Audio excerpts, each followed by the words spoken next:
CFB Paint. We're back, and another week is in the books. We've got Corey and Bryan on the pod today. We're missing Steve, also Mark, but you may have missed him a lot of this season so far.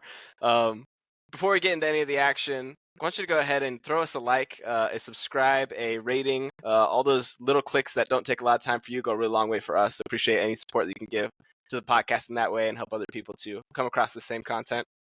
Shout out to Kyle for always commenting. Yeah, our super fans, we notice you, and we appreciate what you do. Also, feel free to interact with us on our socials. DM us or tweet at us.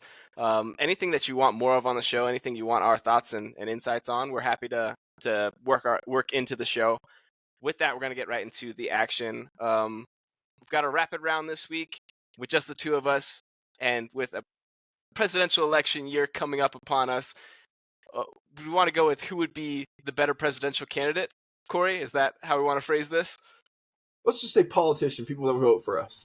There you go. Better political candidate, better politician.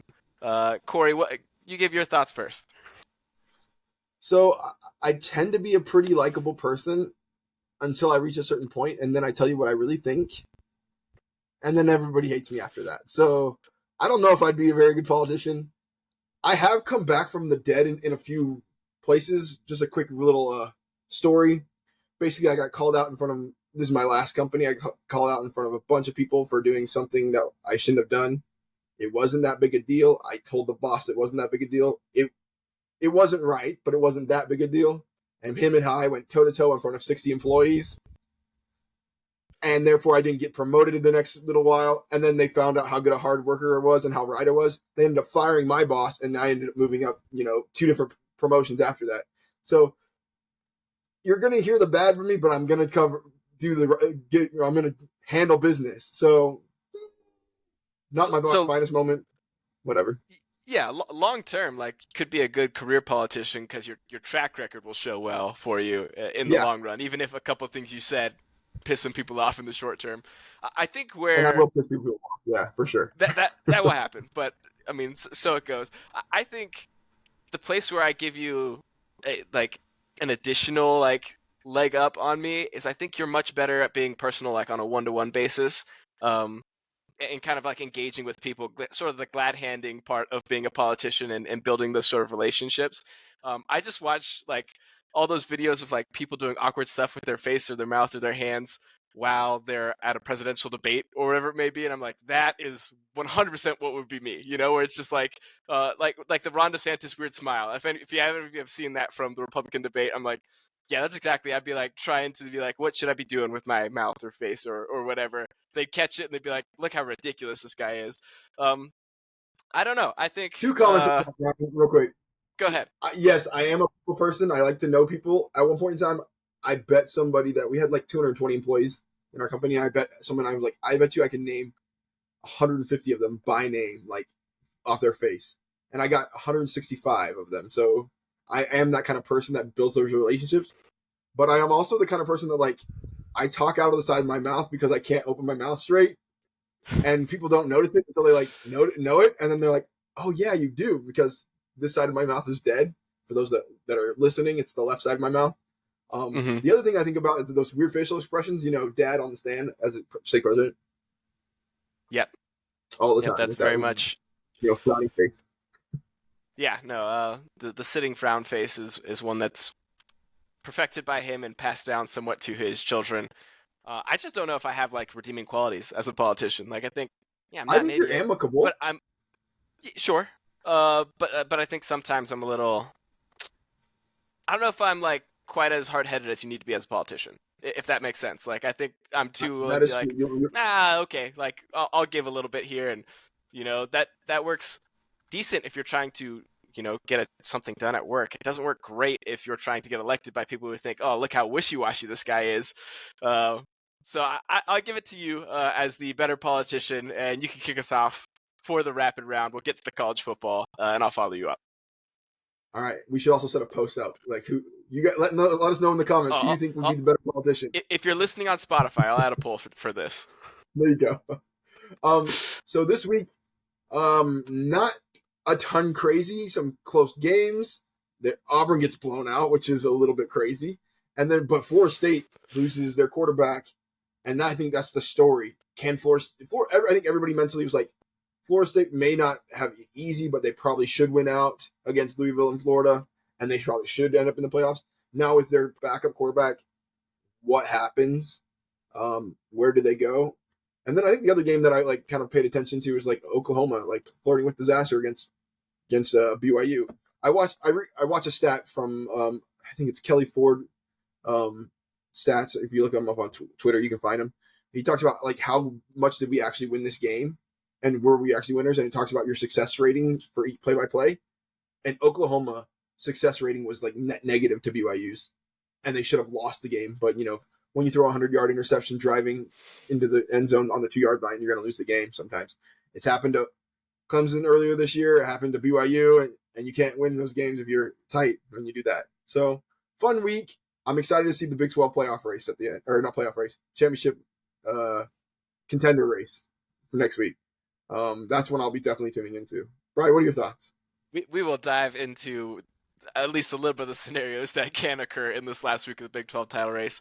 Yeah, my thoughts are you hit it nail on the head.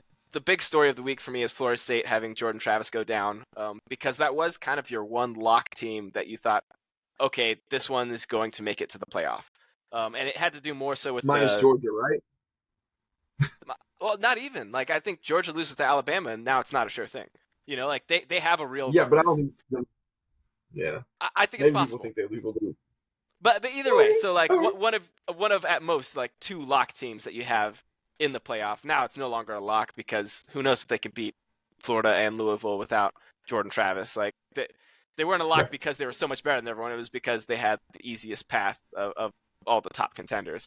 The other thing, and with a week that doesn't have crazy action and crazy upsets, some what would be non-stories become stories.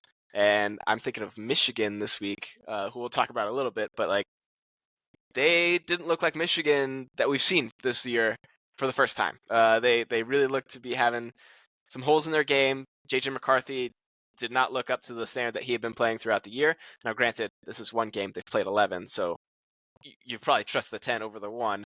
It just comes at a bad time right before Ohio State. And then Well, Washington continues to squeak on by. Go ahead. yeah, and he didn't pass in the second half of Penn State game either. So maybe it's a game and a half that you might say. But also, Maybe so. if they don't have Harbaugh, what are they calling plays wise? Yeah. Yeah, it's a bad time to have doubts, and I don't know if internally Michigan has any doubt. I think they're feeling probably just fine heading into Ohio State, but from the outside, it's the worst Michigan you've seen yet. So it's intriguing to see right before Ohio State, and then Washington State holds on against Oregon State. Washington holds on against Oregon State. They've only got to beat Washington State to go unbeaten in the regular season. They've locked up their spot in the Pac-12 title race, but they continue to win close, and you wonder if that's going to bite them come Pac-12 title time. We'll see. We'll see. We'll talk a lot about conference title races because they're very pertinent to what's going to happen in the playoff and what's going to happen in the postseason. So we'll Exactly. take this week recap a little bit conference by conference and start off in the ACC. We've got the show notes. I don't think we've updated quite yet, but we've got FSU at North Alabama at FSU, 58-13.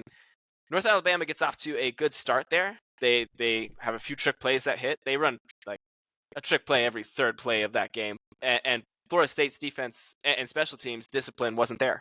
So they really exposed them on a few. Get up to a 13-0 lead. Then Jordan Travis goes down with the leg injury that, I mean, the commentators just, I don't know how they were missing it. They're like, yeah, it seems to be some leg injury, and you can clearly see something's where it shouldn't be. And Well, and that's the CW kept playing the replay over and over and over, and I'm like, guys, wild. it's gruesome. This is one of those ones you don't replay. Yeah, this is one that as soon as you see it, you cut away to something else and you never play the replay. Like, The leg is man, flopping to the left side. It doesn't go like that. yeah. But CW's first year in college football. Hopefully they learn from this. Um, Hopefully last. hopefully the last. I don't know. They've gotten okay Let's talk ratings at about the certain points. CW curse that exists, man. It's been insane. Like teams that are favored to win lose big, or they lose their quarterback. Apparently, like it's been all year for the last like 2 months. So Yeah. It's it's been existing for the moment and continues in this one. Ultimately, Florida State gets back on track for what you'd expect them to do to North Alabama. Tate Rodmaker comes in as the backup. Florida State goes on a 58-0 run and win with a touchdown at the very end of the game on a blocked field goal. Um, Can we anything to talk take about away? that real quick? Yeah, go for it. Completely deserved. They there was like 30 seconds left in the game, and Norvell looks annoyed to me that they're not just like run the ball and run the clock out, but they call a timeout. Then they throw 3 passes to the end zone and try and call a timeout to kick a field goal or whatever else.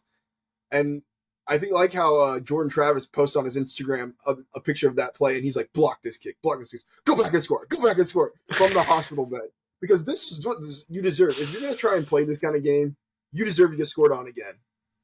Yeah, no, absolutely. And John Papuchis, who's the special teams coach for Florida State, mentioned in an interview, I think just earlier today, we're recording this on Monday, how he was like, I was a little annoyed at the fact of that, so I was like, you guys really go out there and get this one. Like, and ultimately, I don't know if it's the team so much as it's a bad snap that ends up resulting in the block, but it happens and they take it back for a touchdown.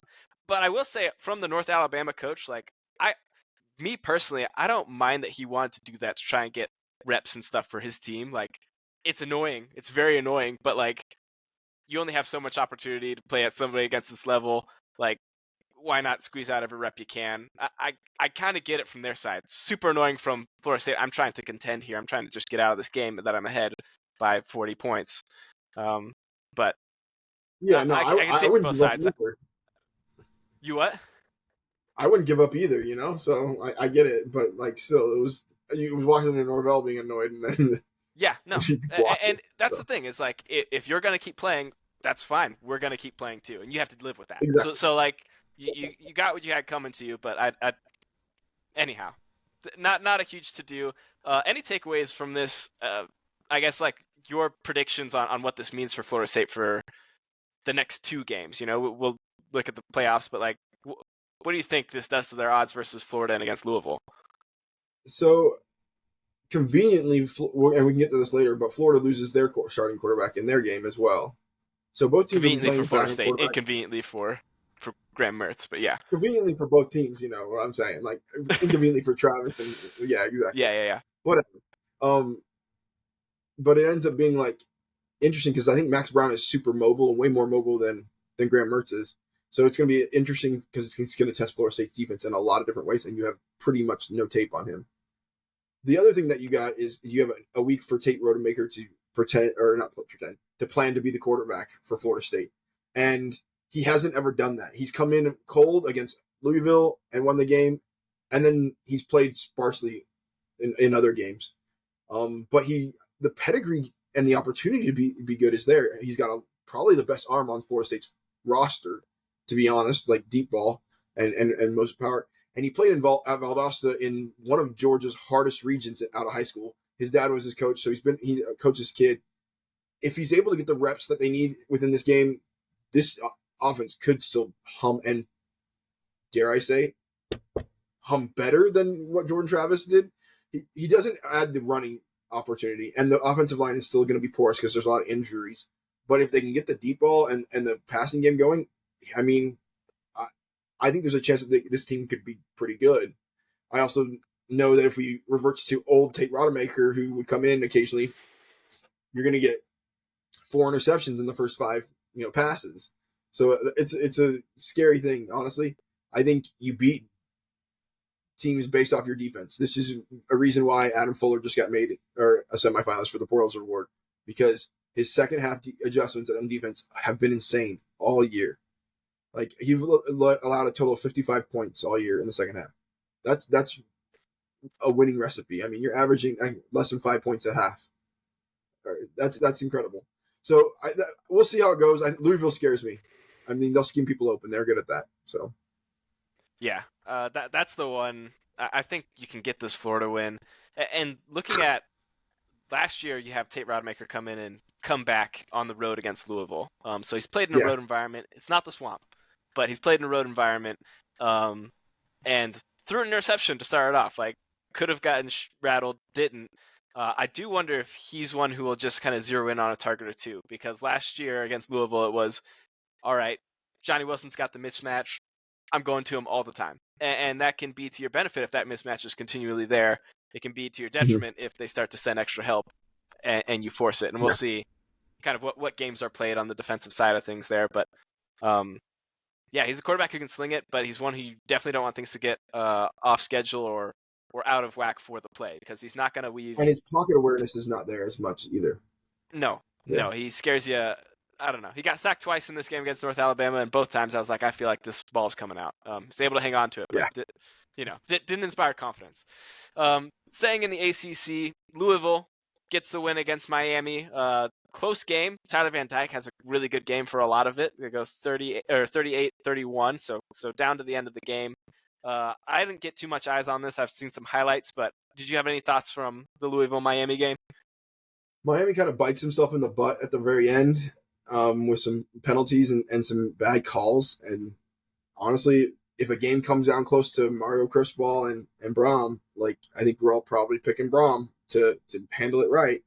Um, it stinks for them that the Hail Mary falls short. I mean, it gets caught and then by Restrepo, and then he gets tackled at the 4 yard line. Um, but honestly, Louisville, I think, was already in with the loss from UNC at Clemson, but I feel like they feel better about themselves if they got the win. They didn't back into the ACC championship game. So you've got Florida State and Louisville. That Louisville team's had an easy schedule.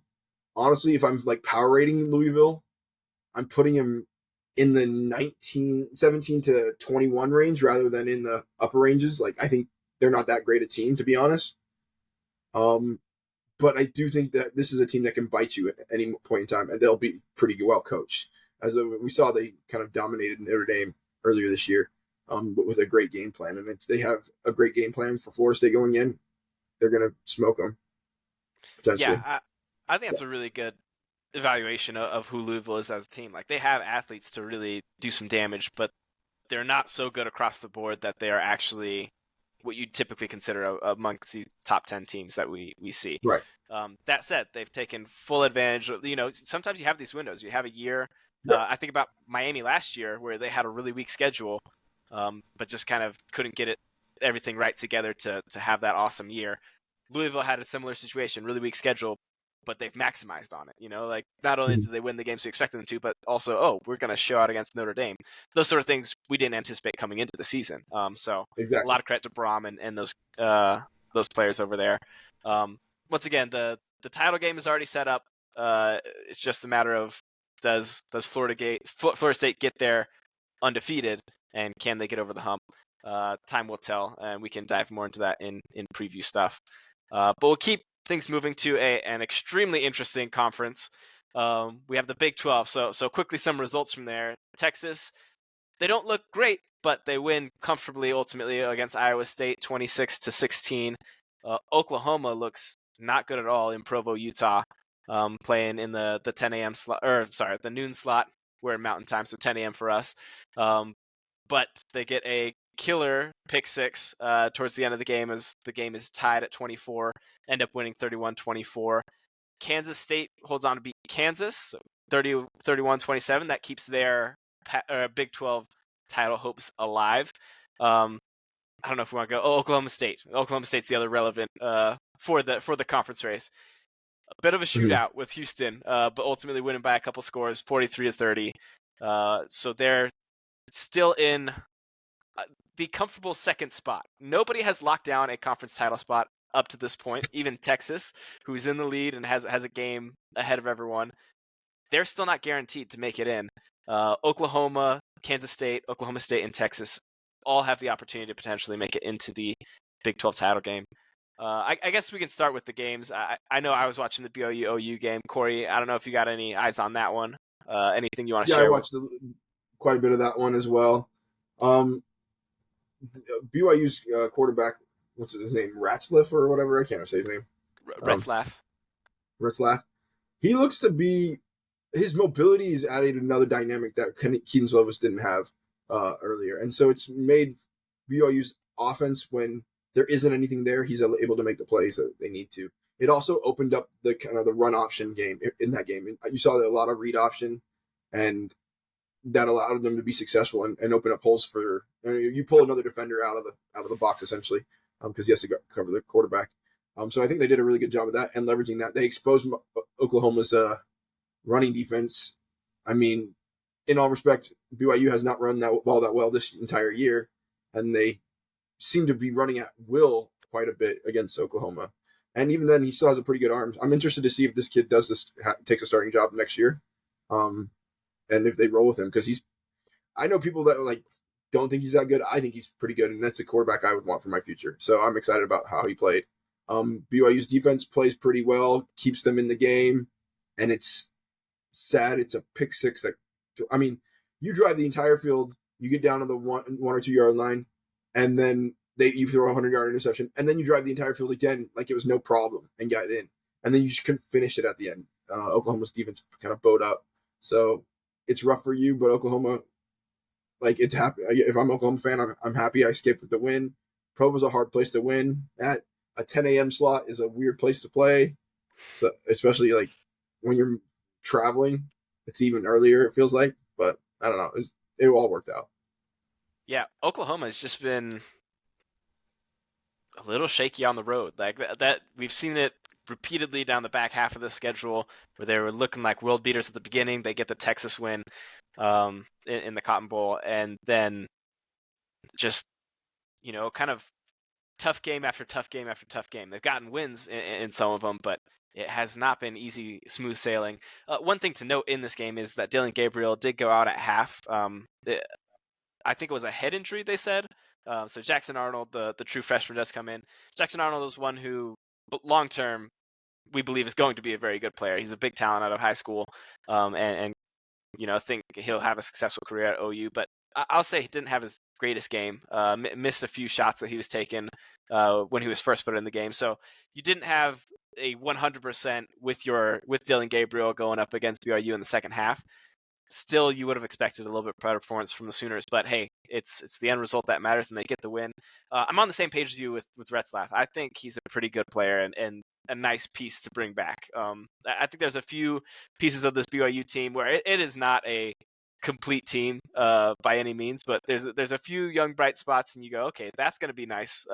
Nice something to mold our team around these strengths that we have or these few players that we have. I think especially when you pair him with LJ Martin, the true freshman running back who is out, but when I think he's Robbins back is and good healthy next too. year. Robbins had a heck of a game, but if this game is any indication of what Oklahoma is off on the defensive line at this stage of the season, it doesn't bode well if they do make it to the Big 12 title game, because you shouldn't be getting pushed around by BYU as much as you did. I know that there's some in the read option game that changes it a little bit, changes the calculus on how to defend, but again, like you said, BYU hasn't run like this all year. So go ahead. One item of note: bringing in Jackson Arnold, OU burns his red shirt because this is his fifth game that he's played in. I didn't realize I that. don't think it's a huge deal in the fact that I don't think you're going to have Jackson Arnold for 4 years anyway because he's going to go pro. So you're only going to get a little bit of time, I think, out of this. This kid's a 5-star quarterback from high school. He's a good quarterback, Yeah. but it is interesting to say like, oh, this is that important of us, and we're worried about this win that much. That they were tied 17 at the half.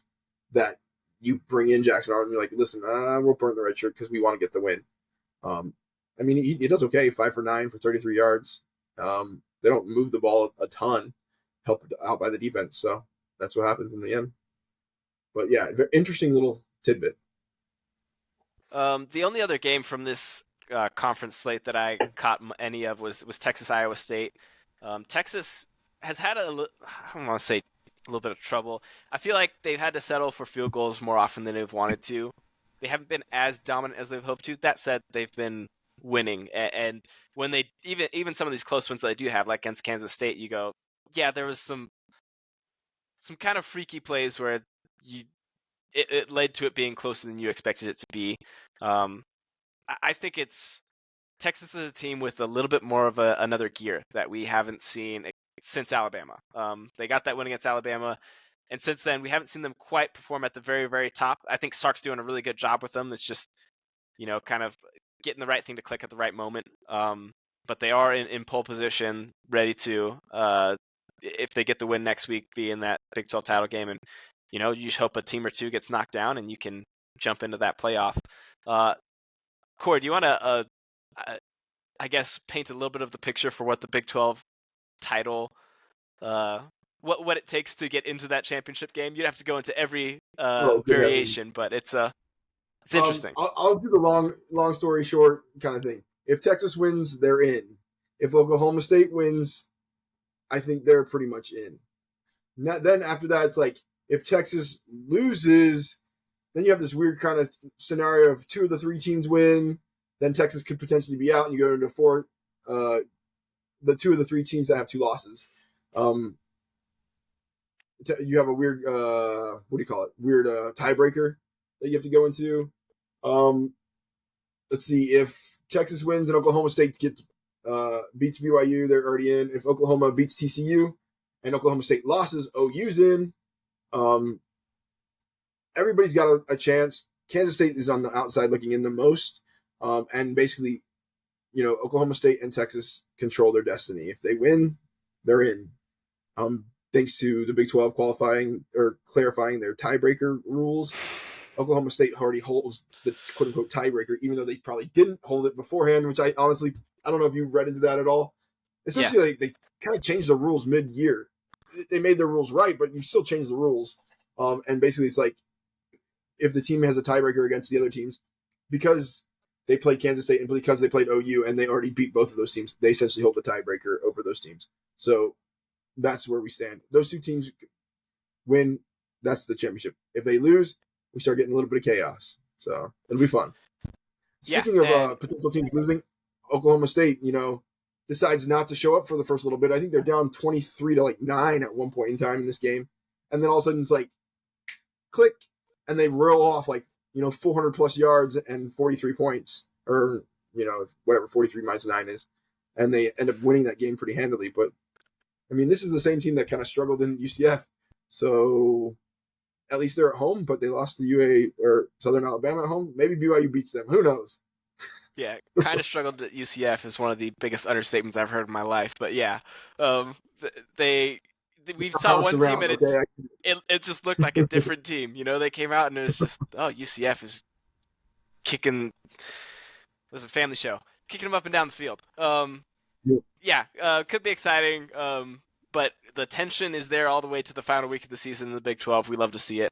And I'm hoping personally for chaos. I think that's always the way to go.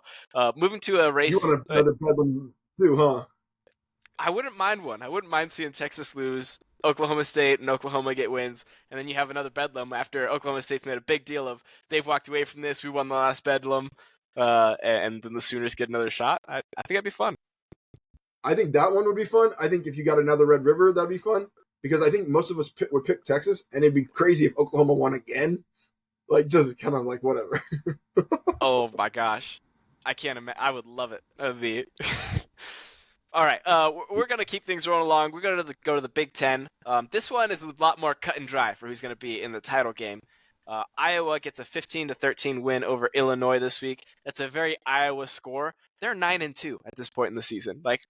Who would have thought with the offense improving? Not at all, and just I don't know. It's very funny because it's very similar to last year's Iowa team, except they actually have a better record at this point, and they've locked up the Big Ten West. They will be in the title game, and they'll await their foe, which will be Ohio State or Michigan. Ohio State takes care of business. They win handily, 37-3. Yes, against Minnesota. Maryland gives Michigan a run for their money for much of that game. Ends up being a 31-24 win. Am I getting that score right? Sorry, I'm second guessing myself on everything. Yes. Yes. But at Maryland, J.J. McCarthy has his worst game of the season. There wasn't. It was just an odd game overall because it didn't seem like the Michigan that you've watched all year. That's what it was. It was okay. We watched you against Penn State a moment ago, and you were super dominant. And you didn't even have to pretend to try and throw the ball as a threat. And now you're an absolute dogfight with Mike Loxley and some poor decisions by Talia Tagovailoa are what bail you out in this game, in my opinion. I will say I've never thought about this so much. Like the safety call. Did you see the intentional grounding safety? I did not.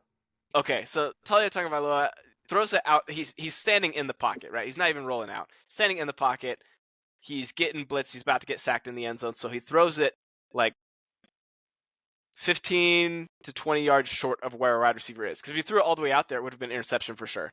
So he's just like, oh, I'll throw it. It's in that direction. I like the ball is still sailing at a good like 15 yards from where he is standing. But they give an intentional grounding, and there's part of me that goes like, okay, yeah, very obviously he wasn't trying to throw that to anyone, so yes, it's the right call. And the other part of me goes, well, if that's the case, is it still intentional grounding if he throws it 20 yards out of the, out of the into the, I guess, Yeah. into the sideline? Like, I feel like there's one way it's acceptable and one way it's unacceptable, and I never questioned it until that play. Um, in my head, I think, oh, probably they should both be. I guess I don't know. Anyhow, that is a kind of crucial moment in the game that ends up being something that Maryland never bounces back from. But yeah, Michigan, for all that happened in the game, they come out with a win. They're where they want to be. Maybe they looked ahead a little bit for Ohio State. I could excuse them if they did. And they are set up for that final showdown. Sorry, I've got a scratchy throat. It's killing me right now. Any thoughts on the Big Ten and the race that has wound up there? Um, I think this Ohio State and Michigan game is what we've kind of all or expected to happen and decide this the East. I'm excited to see how it goes.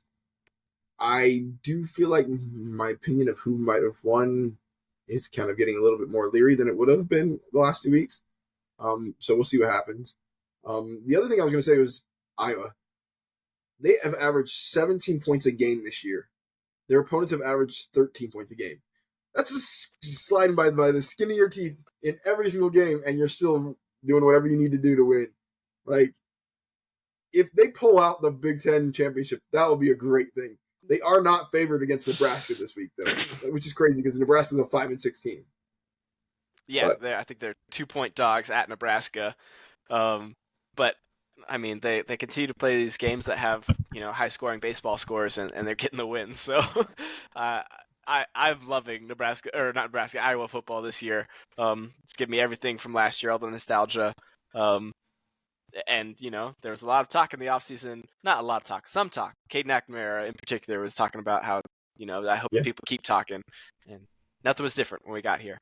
Um, but yeah, this conference is a lot more. There looked like for a moment there could be some wild scenarios in the Big Ten West as far as who could come out of there. There was some potential for like a 7-way tie at one point. Iowa's inserted themselves as the top dog.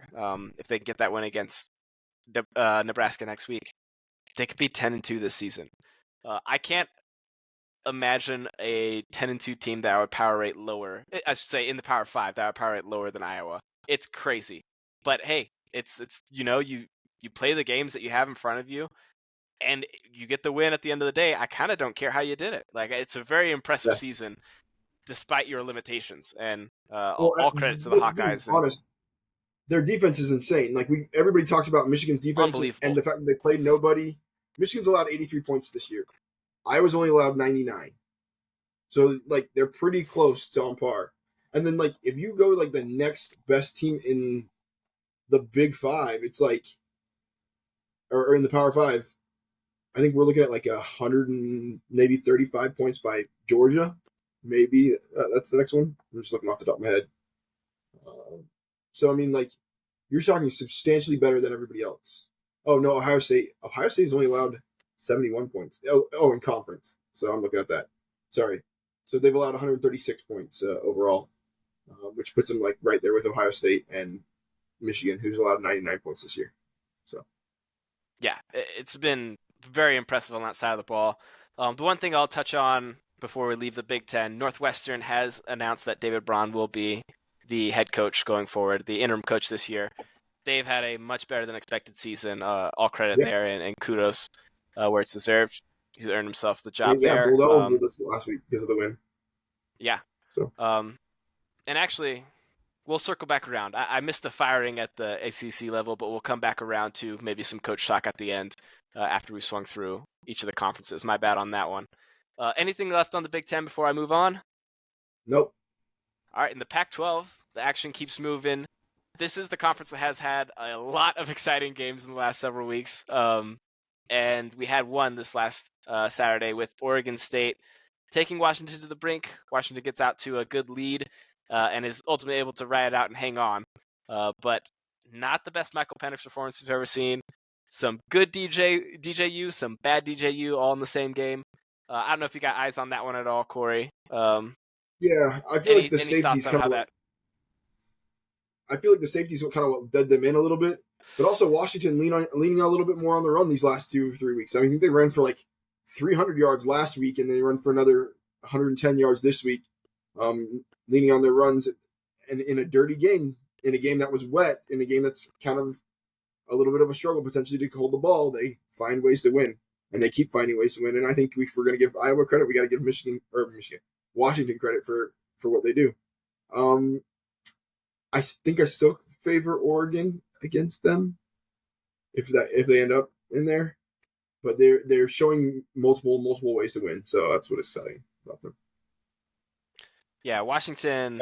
I think it's 5 1 loss or one. I'm sorry, 1 score wins on the season, um, which is a lot. But you got to get the result, and they've done it each time, and it's to their credit. I don't think they're fluky to end up in the place that they have at this point in the season. They've played good football and they've made plays when they needed to.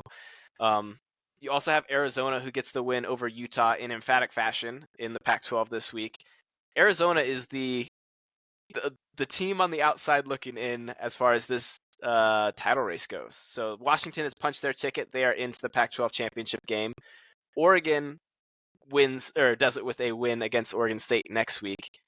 If they lose to Oregon State and Arizona is able to beat Arizona State, Arizona is in. I get any thoughts on this season for Arizona? Like we can talk about their game against Utah, or we can just talk about what they've done with the year. But 8-3 at this point. So I actually said that Utah would be able to control them and help and hold Noah Fafita, to a relatively hard day. He only had 2 touchdowns, like I kind of said that nobody's thrown more than 2 touchdowns against him. He did throw for 253 yards, but then they had 118 yards on the ground as well. So like they had a balanced attack.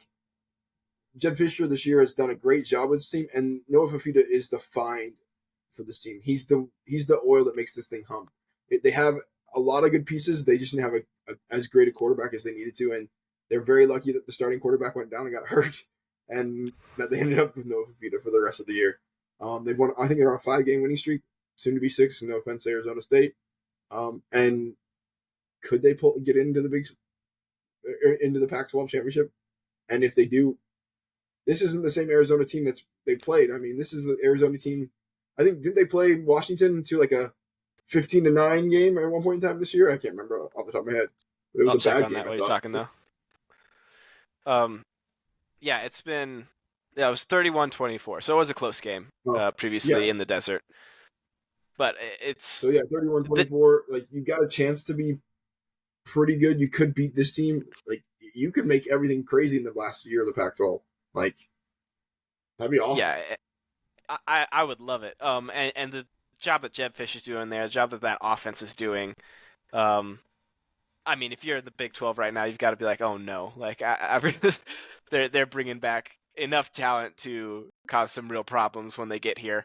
Um, and yeah, I'd love to see them have a crack at the Pac-12 title game because they're playing their best football late into the season, and that's what generally good teams and good coaches do is they build throughout the season. They work out some of their problems, and like you said, like they also benefited from an injury this year. And that's, not to diss anyone, but Fifita is a really, really good football player. And I don't think they quite knew the caliber of good football player that he was, but he has shown it out against each and every opponent this year. Again, they need some help to get into that Pac-12 title game. Oregon need to drop the game to Oregon State, who I think they're 2-score favorites over in the last week of the season. So would need some help. Staying in the Pac-12 for just a moment longer, UCLA USC. You can nod or shake your head if you got any of this. This is a pretty dominant performance. Caleb Williams, it's just been him and then not a whole lot else for USC this season. I think there's starting to come like a real wave of criticism of Lincoln Riley of, hey, you've had, this is your second year here. You should have the roster more reformed to what it should be and what you want to be. You've had a year to potentially have gotten your DC out, which at this point he is, but you're not looking good. Like this is not the season that we were hoping. This is probably worse than I would have said was your floor for the year. And it shifted because there was some talk of Chip Kelly hot seat going into this game, and now it's Chip Kelly's fine. Lincoln Riley hot seat. Any thoughts on this UCLA USC game or any of the situation going around in that LA area? No, I do think it's funny the conundrum that kind of happened with Chip Kelly. Like, I don't know how safe his seat is, but you can find it hard to fire him when you beat USC because that's a big rivalry there for anybody that's a part of that rivalry. And the fact that you win pretty convincingly, your defense pretty much handles business, and you have pieces there. Like you have a good freshman quarterback that he struggled this year. He got kind of thrown in the fire a little bit, but you can give him all spring and get to where you need to go. And then you have this defense that's been pretty good. Can you keep that going next year? Like you might have the pieces to go in the right direction when you join the Big Ten, and maybe not be just a middling. You might be like above average and see how you go. I don't know. It's just funny to me. I think the fire under Lincoln Riley is warranted 100%. You have the best quarterback and arguably the two best receivers in the last 2 years playing for you, in Jordan Addison, and then maybe two best receivers. You got Malachi Branch or the freshman that's really really good. Yeah, Yeah. Zachariah Branch. Zachariah Branch. Thank you. I like Malachi. That's not right. Zachariah Branch. But at the same time, you should have pulled the plug on your defensive coordinator last year, and that's your fault. You got to pull the plug on people that are not functioning, or light a fire in their butt earlier, because there were signs of this early in the year when Colorado put up points against you. I'm pulling up USC's schedule real quick. Yeah, everyone was able to Yeah, score on this defense from the they were get-go. shootouts. I think Steven kept betting the over when the over and under was like 80 points on these games. Yeah, you could blind bet it. Okay, It yeah, was you not a got San problem. Jose State puts 28 on you. Arizona State puts 28 on you. And then Colorado put 41. And after that, people started putting 41, like Colorado, Arizona. Notre Dame put 48. Utah put 34. California put, 49. I mean, they haven't had a person put under 25 points on them since Stanford. Like, that's an issue. That's a major issue. And the fact that you can't do that, no offense, Lincoln Riley, you're a great offensive mind. But there's a reason you've not gotten to the college playoff. Or you got into the college playoff once, maybe, and lost. I don't think you got the college playoff. Yeah. So. Pulling it up real quick, but I think we've talked about briefly on this show the 2024 USC schedule. Yeah. I don't know if you have that in your mind. I'll just read through it real quick. In Las Vegas against LSU, then Utah State, a bye week, at Michigan, home against Wisconsin, at Minnesota, home against Penn State, at Maryland. It's just back and forth every week. Home against Rutgers, at Washington. Another off week because you have a week 0 week to start the season. Nebraska at home, at UCLA, and then home against Notre Dame. It's not going to get easier, and you're losing your very best player and perhaps the best player in college football. And there's nothing to me that says, oh, it's going to be better next year. I think Lincoln Riley's a good coach, and so you have to think, yeah, he's going to transfer portal hunt. They're going to coach things up a little bit better. We're not going to see the offense look as loosey-goosey as at times it has this year. But, that's faith in a person, not in anything that I'm seeing. And if things don't turn around, USC does not do long tenures for their coaches. Like, if you're not getting results, they'll get you out of there. And I think, especially with the expectation that they have after the good year one that they had under Lincoln Riley, I don't think that's doing them any favors at this stage. So very interesting to see what happens at our dad's, I should say, alma mater. Does it count as your alma mater if you didn't graduate? Don't not like that. He's busy coaching the debate team, so that's why. That's right. That's right. Um, And he was doing a doctorate, so let's be fair. I mean, sure, sure, but I've never quit a doctorate, so. You Just kidding. never started a doctorate either. I never did. Never been accepted into a doctorate program. Um, that's all my thoughts for the Pac-12 games. Briefly going through. Anything else you want to touch on for that conference? Oregon, minus the Texas Tech game this year, has just handled business when they need to handle business. And so I'm interested to see, like, this is the closest team to a Georgia or a Michigan outside of those two teams that just like seem to handle business and don't flirt with little disaster. Like Georgia flirted a little bit in the first and second quarter, but never ended up close in any of those games. Um, Oregon's the next one that I would say like, oh, they handle their crap, and so I'm like interested to see again how they handle Washington a second time potentially.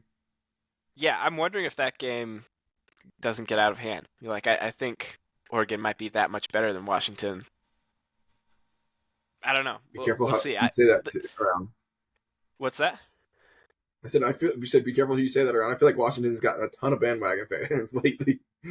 I mean, as well they should. They're earning their bandwagon fans. You get wins, you get bandwagon fans. That's how it goes. But early ESPN season specifically. Washington. Yeah, yeah. Early season Washington looked like world beaters, and late season Washington looks like they're just hanging on. And hanging on's good enough as long as you're winning. But it's tough when you got Oregon coming around. So they'll Yeah, be hoping Oregon State does them a favor and they don't have to play Oregon again. I think that's unlikely, and I think it could get ugly. Going to the last of the Power Five conferences, the SEC, Georgia has a dominant win against Tennessee after they get a quick punch to the mouth, and Tennessee has a 75-yard touchdown run to start, and then doesn't do anything else the rest of the game. Carson Beck's looking really good. Brock Bowers is back. It's bad news for the rest of the country. Missouri, number 9 in the country, gets a win over UF. This is a close game throughout. A well-fought battle between the two in Missouri. Florida kicks a field goal with a minute 41 left in the game to go up by 2 or by 1. Sorry, by 1, and then Missouri able to drive the field. Gets a 4th and 17 conversion that they needed on that drive, and is able to get into field goal position and knocks through the winner to win 33-31. Sorry, I'm breezing through a couple of them, but thoughts on that UF Missouri game as this UF team plays in pretty strongly for a playoff contender this next week. yeah. So can I actually step back to the UGA Tennessee game too, and Please, then jump into that? please do. So the UGA Tennessee game, Carson Beck is he? I honestly like He's a real deal. him and Brady Cook are probably my two favorite quarterbacks this year. I like the ones I trust to win games. Cook has thrown 2 interceptions in 2 big critical games, so that's. But he's also driven the field and to set them up for game winners. He looks very Josh Allen esque without the interceptions to me. A big arm and very powerful and kind of like able to be successful. So it's kind of fun to watch him. But Carson Beck makes those NFL throws. Like I might take this kid just because I don't have enough tape. If I'm an NFL manager, I might be like Carson Beck's first on my list. I'm not high on Caleb Williams as much as everybody else is. But I'm like, that's a kid that I'm like, what? If I can get him in the late first, early second round, I'm taking that kid and benching him or making him my starter, and he can be one of the better players, I think, next year. The UF Missouri game, UF wanted this game. They played passionately. They played hard. They played really, really well, and Missouri was just able to make it count when it needed to. That 4th and 17 pass over the middle to kind of like the player kind of runs like a 3/4 speed and sits down in the middle and he's not really challenged, but still you convert the 4th and 17, and then not only do you convert the 4th and 17, the wherewithal of and like kind of like the composure he has to like drive them down even closer and keep the clock in mind and handle the passes to the outside to make it an easy field goal, set them up for the win, and that it's totally deserved. Missouri, you guys should be enjoying this year. It's a fun year for you guys, and it's a shame that you guys dropped one to LSU and that you couldn't beat UGA because you gave UGA money, run for his money, and you had a good game against LSU, and just interceptions late in those games kind of hurt you. So Yeah, but no, a heck of a year for Missouri, and I mean, watch out for the future because things are looking good. What they're doing on the recruiting trail, bringing in a big time defensive end this year, a couple 5 stars who are staying home in the state of Missouri. Um, One thing that hurt UF big in this game is a little bit of poor management at the very end on their right before the field goal attempt. Missouri is down to one timeout, so they're going to have to drive down the field with mostly using sidelines and not being able to do anything in the middle of the field. And Florida uh, runs out of bounds on the third down right before kicking the field goal. And you're within, it's a minute 41, so you're within those 2 minutes. So you either force Missouri to take the timeout or you get to drain 40 seconds off the clock. I Yeah. don't know, So that the could have changed the outcome. Go ahead. it could have, but it ended up not changing it because Missouri doesn't even end up using their timeout. They just drive the ball so well down the field. Oh, is that right? I thought they had used it. I could be wrong about that. I don't remember them using it, but like it is a critical play error though that you should force your opponent to use that so that you aren't able to hit a 4th and 17 over the middle and go and clock the ball, no problem. Yeah. Like that's those things. Did they? Yeah, I don't think they used it. I'm gonna check that. But Yeah, anyways, go check on. that for me. I can go on. Um, Alabama gets so keeping it in the SEC. Alabama gets a big win over Chattanooga, as you'd expect them to. They're rolling all the way to the title game. They do have to run into Auburn in the Iron Bowl. Auburn, who crushed. Who'd they play last week? I'm forgetting who it was. Arkansas. Crushing win over Arkansas. Like a 40-point win, and then gets absolutely slapped around by New Mexico State at home. An embarrassing loss where they paid the opponent to come to play against them $1.85 million to come play and then just got destroyed. I hope, Auburn, you were saving all of your prep for the Alabama game because, gosh, that was a tough one. You're going to need something to redeem and to come back from that. That is a type of loss that is hard to take as a program as a whole. We can revisit that in just a second. Ole Miss continues to win. They're still in the, you know, kind of the spot where they've always been. We're just not going to compete for the SEC title game, but going to finish with a really good record going into the Egg Bowl with just 2 losses. And then Jaden Daniels continues to look like a Heisman frontrunner in this conference. I think a big win next week or a big performance next week could, propel him to being up at that podium in New York.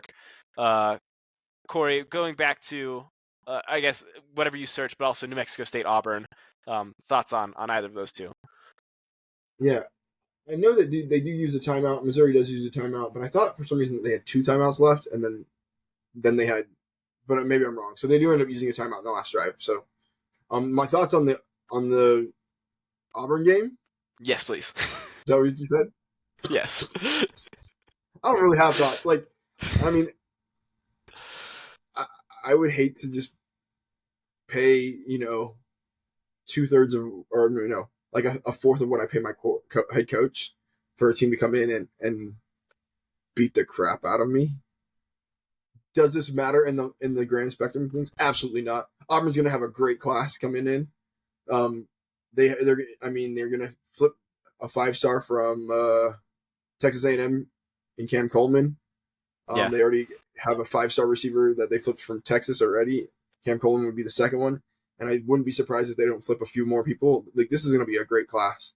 Hugh Freeze is going to put together a good team, and as long as you don't have a terrible year next year, no one's going to remember this. It's kind of like Florida State, losing to Jacksonville State. Like, it stunk in the moment, but like, we had a 10 wins in the season the next year. No one cared about that. People mock us and be like, yeah, well, we went 0-4 and we've lost 3 games since then. Like, it's not that big a deal, or 4 games since then. And that might be the case with Auburn, but it stings now. And it kind of sets up kind of what a crazy atmosphere for Alabama to go in there, because what Auburn are you going to get? I mean, are you going to get the Auburn that kind of didn't figure things out against New Mexico State, or are you going to get the Auburn that played significantly well in a couple of games that were, I mean, they played Georgia really They played good Georgia real close, yeah. So we'll see how that goes. It'll Auburn is a little bit of an enigma just for this year, though. Like, I think when you look at your crystal ball and you go, okay, their trajectory looks pretty decent. And Hugh Freeze has always been a very, very good recruiter and a good coach. the one other storyline coming out of the SEC would be that Arkansas has got ahead of the news lines and said we're keeping Sam Pittman. So when we talk about coaching changes and whatnot, that's one that was very much in question. We know they fired their OC earlier in the year, so if things didn't take an uptick from there, like certainly the head coach would be one who's ultimately responsible for what's going on. But they said they're keeping him for the year, and we'll see how that pays off for them. I don't know if you have any thoughts or, should they Yeah, I should they think have it's a not good. have? I think it's a good call. I mean, you had a good season. You had a bad offensive coordinator. Sam Pittman in the middle of the year makes the right call and fires the OC, even though he's only been there for 8 games or something like that. Like that's the right call. And you want a head coach that runs your team, is amicable. The boosters like him, and so like why not give him another chance to make the right hire? I mean, how many coaches make the wrong hire? And also, how many coaches have the balls to fire them in the first year? Not a ton of, not as many as we'd like. So, Yeah, and I think show the like show.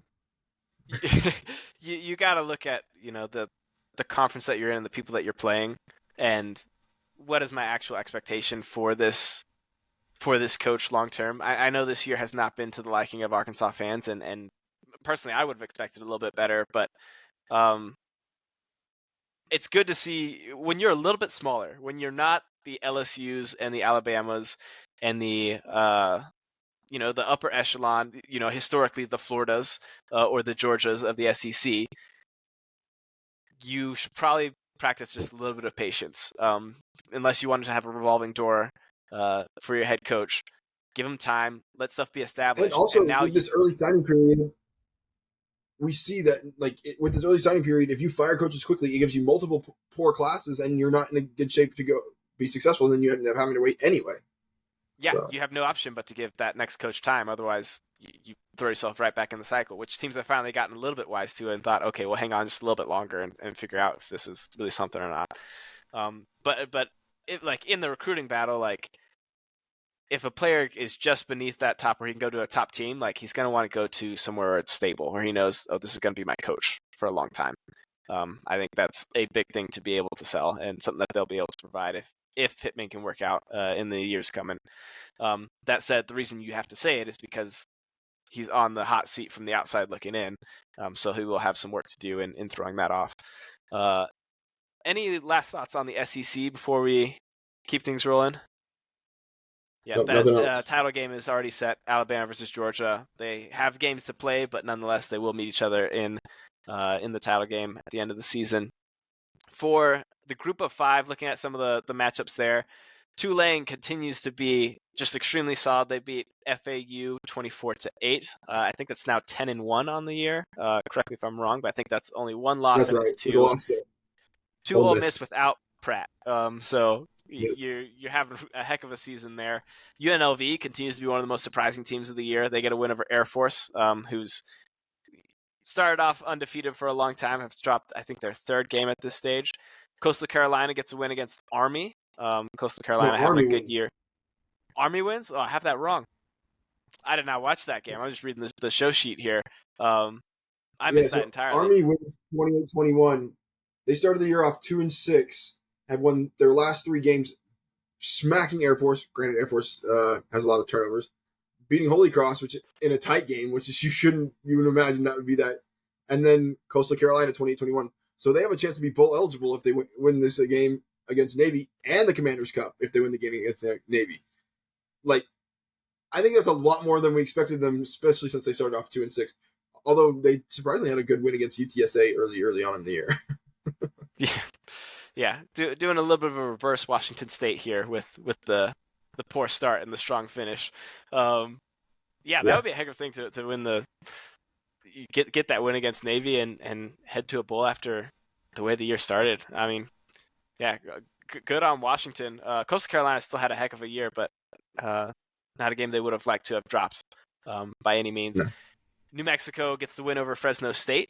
Fresno State had been one of the front runners in the Mountain West. I think now it's kind of down to Boise State. I'm forgetting a few. Boise And State, Air UNLV. Force, and UNLV.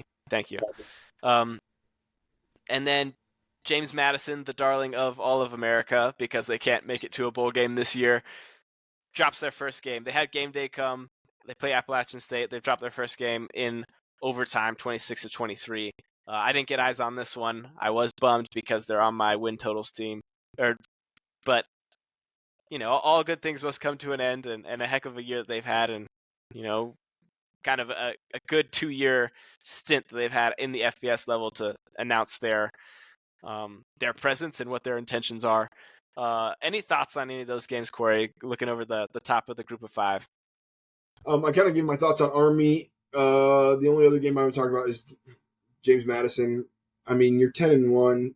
You're the cream of the crop in the Sun Belt Conference. You did drop a game to Appalachian State in overtime. You were able to force overtime even though you were down 7 late.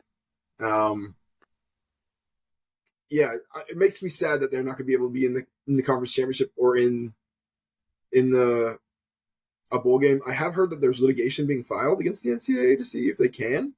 So I wonder where that goes. I hope it works because in reality, this team is deserving of it. I mean, Jacksonville State's deserving of it. Like, I don't know if they are allowed to do as well because those two teams No, I think come they're up in the frozen out last 2 too. years phenomenal. So yeah. That'll take us through the week recap. The one piece of news that I missed at the top of the show is Dino Babers is out from Syracuse. I think it's 8-year stint at Syracuse there. So another coach off, I guess, on the market, another job on the market as well. They'll be looking for a replacement there. 41-55 in 8 seasons. Had a tough year this year, no doubt. Corey, what are your thoughts on this firing? The only justification I have here on this firing is if your boosters are starting to get like antsy and they don't really believe that there's a chance to get better or that they'll have good seasons and you kind of need to re-inspire hope with the boosters. That's why you're doing this because 41-55 at Syracuse. I mean, you were going against Louisville, you're going against Florida State, you're going against Clemson, you're going against Wake Forest. Like no, not Wake Forest. Sorry, Louisville, Clemson, Boston College. Like that's a hard schedule to go against every year. If you do the conference right, your non-conference schedule right, and you play in the conference, like making a bowl game 6-6 should be about your goal, about where you end up, and that's kind of like where they did. If you take that 41 and divide it by 8, you're like what 5-6 or something like that, or 5-7. So it's like some days you made it, some days you didn't, and I don't know. I get maybe that's the only reason, but I don't expect you to do better than this with a new coach. It's going to be the same old. That's the part that I get. Is I just think like I don't think Dino was crushing it. I don't think he was doing bad by any means, and he's been pretty vocal about, hey, we lost. He was asked, kind of where's your depth at, and he's like, it all transferred away. Like that's as nice a way you can put. We're not competitive in the NIL space to keep our talent. That's good. Like our good players are going to go play somewhere else unless we're serious about this. So to me, if you don't fix that, change the coach doesn't change anything. No, it might actually lead to worse play. Yeah. The one coach who the name instantly gets thrown out because he's coached not only at Syracuse before, but with Babers. So he came over with Babers initially. Is Sean Lewis, who was an OC for a year there before. I think he went straight to Kent State right after that. I could be wrong about that. There might have been a stop in between. A good coach and somebody who's well respected, who's run a program, but at the same time, like, is that just hiring more of what you just had? Like, if it's under, they were under the same. If I'm Sean Lewis, I'm not going. I think I can get a better job. It depends on the pay. I mean, you can pay me enough. I could go somewhere and lose and say, yeah, like everybody knows, like it's the same way you and I are talking. Like it's not Dino's fault. So like I don't think he's gonna be like a hot commodity to be picked up. But it's like it's possible he ends up in a head coaching job again. It wouldn't shock me. No, I agree. My thought process is Sean Lewis should get a job where he can win at because if he has the resources, he can win.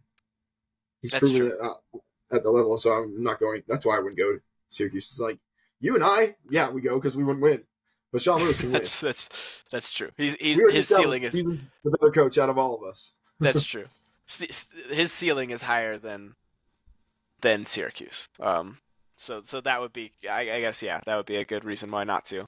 Um, I'm surprised there haven't been more, I guess, much fewer firings this year than last year. I think teams are starting to be more patient. They're starting to get used to a little bit more of early signing period, uh, transfer portal era. Every time you fire a coach, like you're that risk of losing your roster, and that wasn't the case before. So now, if you're gonna fire a coach, like you better be pretty sure because you might lose all of your most talented players who were loyal to him or his staff, which is also gone. I think that is a big part of why we're not seeing quite as much movement. Um, it'll be interesting to see in this next week. You know, the regular season ends next week. We could see more coaches get the boot, or more schools and programs, ADs, come out and say, no, this is our coach, we're sticking with them, just to affirm and make sure that they're shoring up things before that class for that portal window and before that early signing begins. So What I um, do see is potential coach hires happening in the next week or two, and that opening up some spots because you want to get a coach, a few weeks, maybe a week or two to kind of get a class together. Um, pull half your old class and bring them over. exactly, yeah, no, and Texas A&M is the school to watch for that because that's the one that can start the merry-go-round, the Okay, white elephant of coaches, where we'll take this top prize, and now it's like, well, let me go find the next one beneath that, um, the because white then it elephant. I becomes a like that. scramble. Um, yeah, you can only switch once per round. That's the rule. And then next year you can switch all the same prizes again.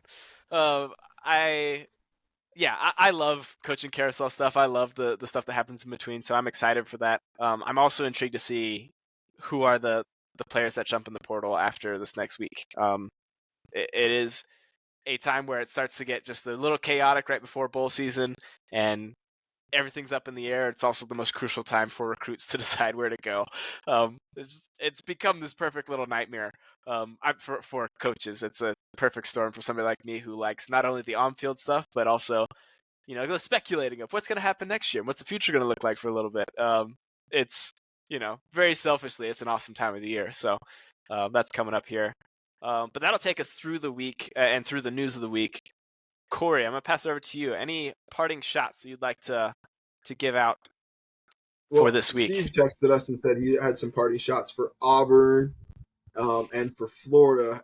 Auburn having paying 1.85 million or something like that to New Mexico to lose, and then Florida just having a rotten season, even though they called Utah's stadium rotten. That's kind of the extent of it. I'm not going to go out and read that, Steve. Sorry. If you want to present it, you can be here next time instead of playing hooky and vacationing. Anyways, party shots for me. I honestly think like maybe I'm just gonna call them like give myself kudos. Like I talked about Clemson coming back and swinging back in the right direction. I think they're swinging back in the right direction. I think we're seeing them potentially going to win 8-9 games this year, which would be interesting. Um, the question is, does Dabo use that as justification that he still doesn't need to go to the portal? And if he does, that's where he's. and Did he I do could too see well him too doing it. soon? Yeah, I mean, Dabo is such an interesting character because you have the things that he says and does that are just kind of rub people the wrong way, but then you also have the character like apparently he was one of the first people to reach out to Jordan Travis when Jordan Travis broke his leg. Like, got a text from Dabo. So like you have this kind of swing of like character, and it's kind of fun to watch who he is, and he is a character and entertaining. But can he make this call? He made the right call last year in saying I need to fire my OC and get a new OC. Now can he make the right call to go to the portal? Fingers crossed he doesn't. I mean, who knows? I also heard there's still rumors swirling that some of the ACC teams will announce that they'll leave the ACC at the end of this year. I'll believe it when I see it. It's not going to happen. Yeah, Go I was on. to say that seems like wishful thinking for programs that, well, one in particular that you and I like a lot, but also a few others who would like to get more money on a yearly basis. Um, yeah, Dabney Swinney is one who I like. He gets his team to play hard, and that's one thing that can be tough at the end of the year, especially at the end of a tough year. Like if you're a rah guy, um, sometimes that can pay off when players are a week away from entering the transfer portal. And that might keep them in because now they see, oh, now we've beat a top 25 team. We've been playing super well. We have 3 close losses to good teams or decent teams. Well, Um, and turnovers and luck in that game. Like yeah, they are two scores I mean, 3 games from 2 score away, and you could have been 10-1 in reality. Like, Yeah. My only parting shot is that the Associated Press. We don't have the playoff ranking poll again. This is Monday night. What is Tennessee doing ranked number 25? They have the same record as Clemson and have beat no one this year. Um, they've gotten stomped in every game that you expect them to make a statement as to how good they can be or are. What are we still going off of preseason stuff this late in the season? There's one game left yes, to be played, and they've beat and no SEC one. bias, Yes, and because to SEC me, bias, 100%. that was the first thing I looked in the AP poll to go, okay, I think Clemson has done enough to get close to being ranked. And they do have quite a few votes, but they're not ranked. I think they're a few spots out, it might be 28 or 29. But then I saw Yeah, Tennessee, and I was, what are we doing here? How can we possibly still be doing this at this stage of the season? the AP poll has Clemson ranked below North Carolina, who they just beat. Yeah, I don't know. it's and they have the same record, right? They both 7-4, or is Um, that I think I think are they North UNC Carolina's might be 8 eight and and 3? three. Yeah, Maybe so. Okay, but so it's still, not as egregious. Still, kind of. I don't know. yeah. But if you look at the Anyway, coaches poll, well, they're the same actually. So uh, that's the only parting I'll shot do one I more. have. Go I'll ahead. do one more parting shot. We did. Why didn't we have a crying fest this week, Michigan? It was a much closer game, and Harbaugh was still not there for the 1,000th win of Michigan history. I'm like, what caused the crying fest last week? And then also the free Harbaugh shirts Okay, that came out. that's one I forgot. And you agreed to the suspension. If you want a free Harbaugh, go talk to Michigan, who said, "Yeah, that's a fair suspension." Like this is your own fault. well, Don't complain to everyone else. Go to your program and say, "Hey, don't agree to the suspension." well, also the fact that the assistant coach buried information and started getting rid of evidence once the investigation started. Yeah, it's like, oh, I guess we're caught red-handed. We'll suspend him for 3 games. The NCAA is going to suspend him for longer. I mean, he's already in trouble for violations during COVID, and then when they finish this thing, they're going to do that. I saw a speculation article that he'd be suspended for most of 2024. Harbaugh, take your licking, take your semifinals, game, and then go to the NFL because Yeah, this is just a joke. do the Pete Carroll move. They can't get me when I'm over here coaching in Seattle. That's I'll Yeah, let USC deal with not having a postseason, and I'm gonna keep it keep worked. He doing got my a thing. Super Bowl. Yeah, it's been a great career move for him, I think. And Harbaugh's already been successful at the pro level. Like go on back. I think he Yeah, got what it takes. So find Colin Kaepernick and bring him back out of retirement. he's letting everyone know all the time that he's still available. So there you go. Um, that's all we I'm got available. for. I'm available. Just FYI. Yeah. If anybody's looking for a starting quarterback, Corey, happy to step in, take a paycheck. I'm available to be a ball boy. So you pay me $300,000. I'm involved with it. Well, that's going to do it for our week. We've got one more week of the regular season of college football coming up. I should say one plus another one that has Army Navy. And then conference title games coming up. Catch us on the next show. We'll be doing a preview of this last week that will start to solidify what we finally the race that we've seen in the different conferences, the race that we're seeing for the playoff. It's coming all to a head at the end of the season. So keep it with us here at CFB Paint. For me and Corey, see you later.